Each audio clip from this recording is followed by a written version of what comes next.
నమస్కారం city news కి స్వాగతం. కూటమి ప్రభుత్వం రాష్ట్రాన్ని అభివృద్ధిలో ముందుకు తీసుకువెళ్తుంటే వైసీపీ నాయకులు ఓర్వలేని తనంతో మాట్లాడుతున్నారని ఎమ్మెల్యే నసీర్ అహ్మద్ మండిపడ్డారు. 53వ డివిజన్లో 2,10,00,000 వ్యయంతో పలు అభివృద్ది కార్యక్రమాలకు మేయర్ కోవెలమూడి రవీంద్రతో కలిసి ఎమ్మెల్యే నసీర్ అహ్మద్ శంకుస్థాపన చేశారు. గత ప్రభుత్వం అభివృద్ది సంక్షేమాన్ని గాలికొదిలేసిందని ఎమ్మెల్యే నసీర్ అహ్మద్ విమర్శించారు. ప్రజా సంక్షేమమే ధ్యేయంగా కూటమి ప్రభుత్వం పనిచేస్తుందని ఆయన అన్నారు. నగరం అభివృద్దిలో దూసుకు వెళ్తుందని మేయర్ కోవెలమూడి రవీంద్ర వెల్లడించారు. ఈ కార్యక్రమంలో deputy mayor Sajjila, కస్కుత్తి Hanumantharao, division అధ్యక్షుడు గుడిమెట్ల దయారత్నం, ఇతర ముఖ్య నాయకులు పాల్గొన్నారు. దాదాపు 2.5 కోట్ల రూపాయలతో ఈ అభివృద్ధి కార్యక్రమాలు ముఖ్యంగా సంజీవ్ నగర్, వసంతరాయపురం సీసీ డ్రైన్స్తో పాటు సీసీ రోడ్స్ని, అలాగే ముఖ్యమైనటువంటి రహదారులన్నింటిలో కూడా సీసీ రోడ్స్ని ఏర్పాటు చేసేటువంటి కార్యక్రమాలు. గత కొంతకాలంగా అభివృద్ధి కుంటపడినటువంటి పరిస్థితులు గతంలో 2 సంవత్సరాల పాటు ఈ 2 సంవత్సరాల నుంచి అభివృద్ధి కార్యక్రమాలు వేగవంతమైనవి. వైసీపీ ప్రభుత్వ హయాంలో గుంటూరు కార్పొరేషన్కి నిధులు లేక ఇబ్బందులు పడి అనేక అభివృద్ధి కార్యక్రమాలు కుంటపడినటువంటి పరిస్థితులు. ఈరోజు గౌరవ ముఖ్యమంత్రి గారు అధికారంలోకి వచ్చిన తర్వాత స్థానిక సంస్థల నిధులను వాటిని వినియోగించేటువంటి విధంగా పెద్ద ఎత్తున నిధుల్ని సద్వినియోగం చేసుకునేటువంటి కార్యక్రమం జరుగుతూ ఉంది. డిఎస్సి అని చేసి అభివృద్ధి సంక్షేమం అన్నీ కూడా పరుగులు తీసే విధంగా చేస్తున్నారు. ముఖ్యంగా ఈ యొక్క 18 నెలల్లో ఎటు చూసినా, ఎటు డివిజన్లో చూసినా, ప్రతి వార్డులో చూసినా కూడా ముఖ్యంగా ప్రజలకి ఎలాంటి ట్రాఫిక్ సమస్యలు రాకూడదు అని సీసీ డ్రైన్స్ కానివ్వండి, కాలువ కానీ ఏర్పాటు చేయటం జరిగింది. దాని విధంగానే ఇటు సంక్షేమం మరియు అభివృద్ధి దిశగా ముందుకు వెళ్తున్నాము. ఇటు పింఛన్ కానివ్వండి, దీపం పథకం కానివ్వండి, ముఖ్యంగా తల్లికి వందనం కానివ్వండి, ప్రతి దానిలో కూడా ఇటు సంక్షేమం అభివృద్ధి దశ వెళ్తున్నాము. ఇంటర్నెట్ చరిత్రలో సంచలనం సిటీ బ్రాడ్బ్యాండ్. ఇప్పుడు ఇంటింటికి ఇంటర్నెట్, సిటీ నుంచి గ్రామం వరకు అదే స్పీడ్. మీరు ఈ రోజే సిటీ బ్రాడ్బ్యాండ్ కుటుంబంలో చేరండి. ఆట పాటలతో చిన్నారుల వికాసానికి బాటలు వేయాలని జిల్లా కలెక్టర్ తమీం అన్సారీ అన్నారు. నగరంలోని వాసవినగర్ మోడల్ ఫౌండేషన్ స్కూల్ను జిల్లా కలెక్టర్ ఆకస్మికంగా తనిఖీ చేశారు. ఫౌండేషన్ స్కూల్లో నడుస్తున్న అంగన్వాడీ కేంద్రంతో సహా 5వ తరగతి వరకు ఉన్న అన్ని తరగతులను పరిశీలించారు. విద్యార్థులు, ఉపాధ్యాయుల హాజరును తనిఖీ చేశారు. అంగన్వాడీ కేంద్రంలో చిన్నారులను పరిశీలించారు. వారి ఎత్తు, బరువులను స్వయంగా పరిశీలించారు. ఆటపాటలతో, బోధన పరికరాలతో చిన్నారులకు బోధించే విధానాన్ని తనిఖీ చేసి ప్రతిరోజు ఆహ్లాదకర వాతావరణంలో చిన్నారుల మానసిక వికాసానికి తోడ్పడే విధంగా ఉండాలన్నారు. ఫౌండేషన్ స్థాయిలోనే నైతిక విలువలతో కూడిన ఉన్నత ఆలోచనలకు శ్రీకారం చుట్టాలని సూచించారు. ఏ ఒక్క చిన్నారి తక్కువ బరువు, ఎత్తు కలిగి ఉండరాదని, పౌష్టికాహారం అందించడం, నిర్దేశిత ప్రమాణాలు ఎప్పటికప్పుడు తనిఖీ చేయడం జరగాలని ఆదేశించారు. 1 నుండి 5వ తరగతి వరకు ఉన్న అన్ని తరగతులను పరిశీలించారు. విద్యార్థులకు కొన్ని ప్రశ్నలు వేసి విద్యా ప్రమాణాలు తనిఖీ చేశారు. విద్యార్థులకు నిర్వహించే పరీక్షల విధానాన్ని పరిశీలించారు. ఈ కార్యక్రమంలో జిల్లా విద్యాశాఖ అధికారి సివి రేణుక, ఉప విద్యాశాఖ అధికారి వెంకటేశ్వరరావు, తహసీల్దార్ సుభాని తదితరులు పాల్గొన్నారు.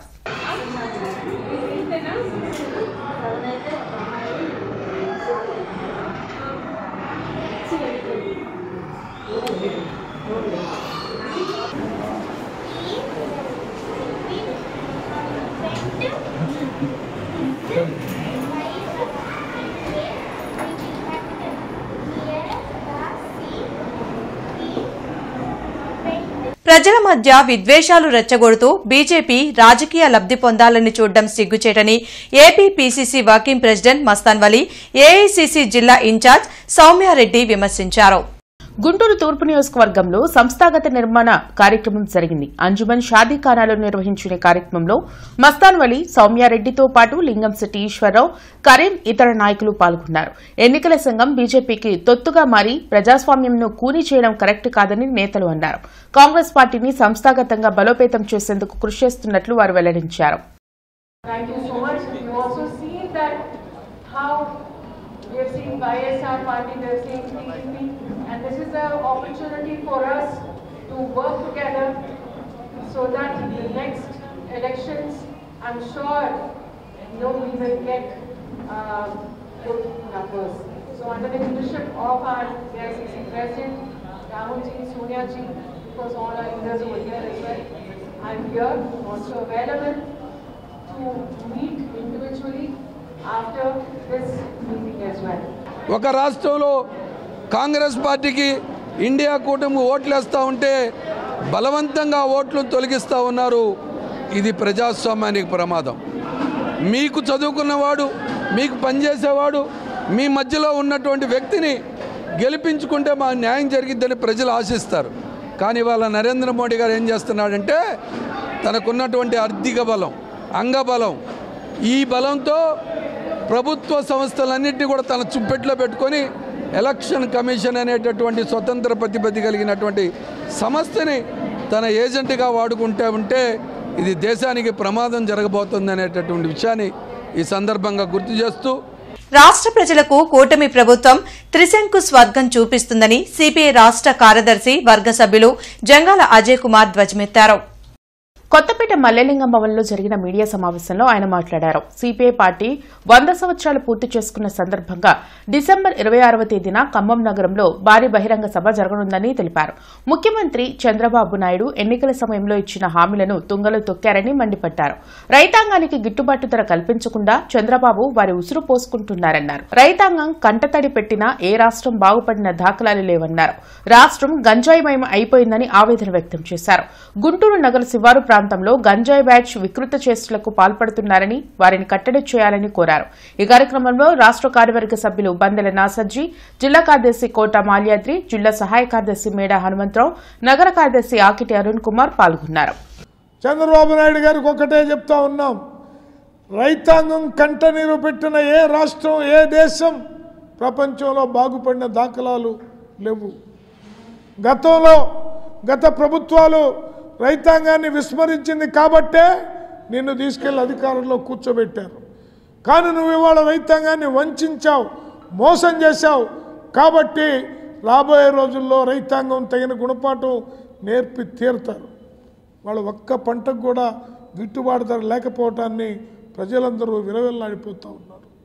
అందుకని రైతాంగ సమస్యల పరిష్కారం కోసం రాష్ట్రంలో ఉన్నటువంటి అన్ని మార్కెట్ యార్డుల దగ్గర ఈ నెల 10వ తేదీన భారీ స్థాయిలో ధర్నా కార్యక్రమాల్ని నిర్వహించబోతా ఉన్నాం. గుంటూరు నగరంలో కూడా శివారు ప్రాంతాల్లో గంజాయి బ్యాచి వికృత విన్యాసాలు జరుగుతూ ఉన్నాయి. రాత్రి 10 దాటిన తర్వాత ఒంటరిగా ఆడవాళ్ళు కాదు మగాళ్ళు వెళ్ళటానికి కూడా ఇబ్బంది పడుతున్నటువంటి పరిస్థితి ఉన్నది. దీని మీద ప్రభుత్వం తక్షణమే చర్యలు తీసుకోవాలి. రాష్ట్రంలో రోజు రోజుకి పెరుగుతున్నటువంటి ఈ గంజాయి ఆకతాయిల ఆగడాల్ని ఖండించాల్సిన అవసరం ఉండటంతో పాటు సనాతన ధర్మంలో అన్న సమారాధనకు మించిన సేవా కార్యక్రమం మరొకటి లేదని అయ్యప్ప సేవా సమైక్య రాష్ట్ర అధ్యక్షులు సిరిపురపు శ్రీధర్ శర్మ చెప్పారు. రాష్ట్ర అయ్యప్ప సేవా సమాఖ్య ఆధ్వర్యంలో గుంటూరులోని అరండల్పేట 4/4వ లైన్లో ఉన్న శ్రీ హంపి విరూపాక్ష పీఠపాలిత శివాలయంలో సోమవారం నుంచి అయ్యప్ప స్వాములు, దీక్షా స్వాములకు 41 రోజుల పాటు నిత్య అన్న సమారాధన కార్యక్రమం ప్రారంభమైంది. ఈ కార్యక్రమాన్ని ఆలయ ధర్మకర్త ఏకా ప్రసాద్తో ప్రారంభింపచేశారు. శ్రీధర్మశాస్త్ర అయ్యప్ప స్వామివారి 22వ అన్న సమారాధన కార్యక్రమం నేటి నుంచి ప్రారంభమైంది. అయ్యప్ప సేవా సమాఖ్య ఆధ్వర్యంలో ఈ కార్యక్రమం దాతల సహకారంతో నిర్వహించడం జరుగుతుంది. 41 రోజుల పాటు గత 22 సంవత్సరాల నుంచి అన్న సమారాధన కార్యక్రమం దిగ్విజయంగా దాతల సహకారంతో నిర్వర్తించడం జరుగుతుంది. అట్లానే మధ్యాహ్నం పూట సద్ది కార్యక్రమం, రాత్రి పూట భిక్షా కార్యక్రమం 2 పూటలా అయ్యప్ప సేవా సమాఖ్య ఆధ్వర్యంలో నిర్వహిస్తున్నాం. కాబట్టి వివిధ సంబంధించిన దీక్షా స్వాములందరూ, మాలల ధారణ చేసిన దీక్షా స్వాములందరూ ఈ అన్న సమారాధన కార్యక్రమాన్ని వినియోగించుకోవాల్సిందిగా కోరుతున్నాం. యూటీఎఫ్ రూపొందించిన 10th class modal test papers books వల్ల స్టూడెంట్స్ లబ్ధి పొందుతున్నారని మాజీ ఎమ్మెల్సీ కెఎస్ లక్ష్మణరావు అన్నారు. గుంటూరులో ఆయన మీడియాతో మాట్లాడారు. గత కొన్నేళ్లుగా నిపుణులైన సబ్జెక్ట్ ఎక్స్పర్ట్స్ తో మోడల్ టెస్ట్ పేపర్స్ బుక్ ను అందుబాటులోకి తెస్తున్నామని తెలిపారు. రాష్ట్ర వ్యాప్తంగా ఈ బుక్ కు మంచి ఆదరణ ఉందన్నారు. గత అనేక సంవత్సరాలుగా యూటీఎఫ్ ఆధ్వర్యంలో ప్రచురించిన ఈ మోడల్ పేపర్స్ ముఖ్యంగా విద్యార్థులు, ఉపాధ్యాయుల యొక్క ఆదరణ పొందిన సంగతి మనందరికీ తెలిసింది. యావరేజ్ స్టూడెంట్స్, సాధారణమైనటువంటి యావరేజ్ స్టూడెంట్స్ ఈ పేపర్ల వల్ల చాలా లబ్ధి పొందుతున్నారు. అందుకనే రాష్ట్ర వ్యాప్తంగా ఈ మోడల్ పేపర్స్ ఎంతో ఆదరణ పొందాయి. ముఖ్యంగా ఈ మోడల్ పేపర్స్ ఒక్కో సబ్జెక్ట్కి 4 పేపర్స్ చొప్పున ఈ పుస్తకంలో ఉంటాయి. ప్రతి సంవత్సరం ఆదరించినట్లే ఈ సంవత్సరం కూడా ఈ మోడల్ పేపర్స్ని ఆదరించాలని హృదయపూర్వకంగా కోరుకుంటూ, ముఖ్యంగా ఈరోజు చూస్తే వీటికి డిమాండ్ కేవలం ప్రభుత్వ పాఠశాలలే కాకుండా ప్రైవేట్ పాఠశాలలో కార్పొరేట్ పాఠశాల యాజమాన్యాలు కూడా నాకు ఫోన్ చేశారు ఈ పుస్తకాలు కావాలని చెప్పేసి.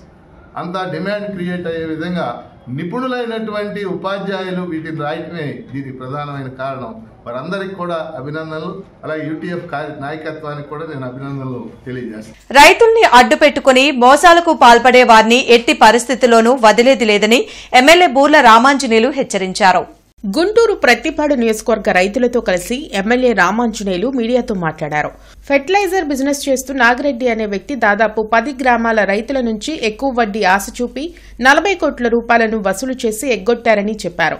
2021 నుంచి తమ డబ్బుల కోసం రైతులు నానా ఇబ్బందులు పడుతున్నారని, దీనిపై ఇప్పటికే పోలీస్ శాఖ ద్వారా ఎంక్వైరీ జరుగుతుందని చెప్పారు. నాగిరెడ్డి తాను స్వయంగా రైతులకు తిరిగి డబ్బులు చెల్లిస్తే మంచిదని, లేకుంటే చట్టపరంగా చర్యలు తప్పవని స్పష్టం చేశారు. నాగిరెడ్డి వెనుక అప్పటి వైసీపీ పెద్దల హస్తం కూడా ఉండొచ్చనే అనుమానం ఉందని ఎమ్మెల్యే రామాంజనేయులు అన్నారు. మరి పోలీసు వారు దీని మీద తక్షణమే చర్యలు తీసుకోవడం జరిగింది. పూర్తి స్థాయి విచారణ చేశారు. దాదాపు 150 మంది రైతులకు సంబంధించి ప్రామిసరీ నోట్లు, చెక్కులు అన్నీ కూడా ఆధారాలతో సహా ఉన్నాయి. తర్వాత ఆయన కూడా నాగిరెడ్డి అనేటువంటి ఆయన చాలా తెలివిగా తనకున్నటువంటి ఆస్తులు కుటుంబ సభ్యుల పేరు మీద ట్రాన్స్ఫర్ చేశారు. తర్వాత తన దగ్గర పనిచేస్తున్నటువంటి నాగరాజు అనేటువంటి గుమస్తా ఈరోజు అమరలింగేశ్వర అనేటువంటి ఒక ఫర్టిలైజర్ షాపే తెరిచాడు. 2 ఏళ్ళ నుంచి ఆయన దాదాపు 10 కోట్ల టర్నోవర్ చేస్తున్నాడు. అంటే దీని వెనక ఎవరున్నారన్నటువంటిది స్పష్టమవుతుంది. సో నాగిరెడ్డి అనేటువంటి వ్యక్తి ప్రోత్సాహం ఎవరిచ్చినా పక్కన పెడదాం, కానీ ఈరోజు 150 మంది రైతు కుటుంబాలకు సంబంధించి వాళ్ళ కుటుంబంలో కనీసం శాంతి లేకుండా, వాళ్ళ అవసరాలకు లేకుండా, వాళ్ళ పెళ్ళిళ్ళకి చదువులకు సంబంధించినటువంటి డబ్బులన్నీ స్వాహా చేసి కుటుంబాల పేరు మీద ఆస్తులు సంపాదించుకొని బినామీల పేరు మీద వ్యాపారాలు తెరుచుకొని నేను ఐపీ పెట్టానంటే అది కుదరే పని కాదు. అందుకే మళ్ళీ ఒక్కసారి నిన్న ఎస్పీ గారు మారారు కాబట్టి మళ్ళీ ఎస్పీ గారి దగ్గరికి కూడా వెళ్ళాం. ఎస్పీ గారు స్పాంటేనియస్గా స్పందించారు. తప్పకుండా దీని మీద చర్యలు తీసుకుంటామని చెప్పారు. దీన్ని ఎంక్వైరీ చేస్తున్నటువంటి పత్తిపాడు సిఐ గారు కూడా దీని మీద పూర్తి స్థాయి విచారణలో ఉన్నారు. తొందరలో రైతులకి విముక్తి కలిగించే విధంగా కూటమి ప్రభుత్వంలో పనిచేయడం అనేటువంటిది జరుగుతుంది. ఏఐకేఎంఎస్ ఆధ్వర్యంలో ఈ నెల 9న కేంద్ర రాష్ట్ర ప్రభుత్వాలు అనుసరిస్తున్న ప్రజా వ్యతిరేక విధానాలపై రాష్ట్ర సదస్సు జరగనుంది. మాదాల నారాయణస్వామి వర్ధంతి సందర్భంగా ఈ సదస్సు నిర్వహించనున్నారు. కేంద్ర రాష్ట్ర ప్రభుత్వాలు ప్రజా వ్యతిరేక విధానాలు అవలంబిస్తున్నాయని ఏఐకేఎంఎస్ రాష్ట్ర ప్రధాన కార్యదర్శి గనిరాజు తెలిపారు. ఈ సందర్భంగా ఈ నెల 9వ తేదీన ఆర్య సమాజ్ భవన్లో రాష్ట్ర సదస్సు నిర్వహిస్తున్నట్లు వెల్లడించారు. దీనికి సంబంధించిన పోస్టర్లను ఏఐకేఎంఎస్ నేతలతో కలిసి ఆవిష్కరించారు. ఈ సదస్సుకు పెద్ద సంఖ్యలో పార్టీ శ్రేణులు, అభిమానులు హాజరు కావాలని గనిరాజు కోరారు. ఎందుకంటే ఈరోజు దాదాపు గడిచినటువంటి 30 సంవత్సరాల కాలంలో దాదాపు 4 లక్షల మంది రైతాంగం ఆత్మహత్యలు చేసుకునేటువంటి పరిస్థితి ఉంది. అటువంటి వ్యవసాయ రంగాన్ని కాపాడాల్సినటువంటి పాలక వర్గాలు ఈరోజు వ్యవసాయ రంగాన్ని ధ్వంసం చేసి కార్పొరేట్ శక్తులకి అప్పగించేటువంటి ఒక దుర్మార్గమైనటువంటి విధానాలని అవలంబిస్తూ ఉంది.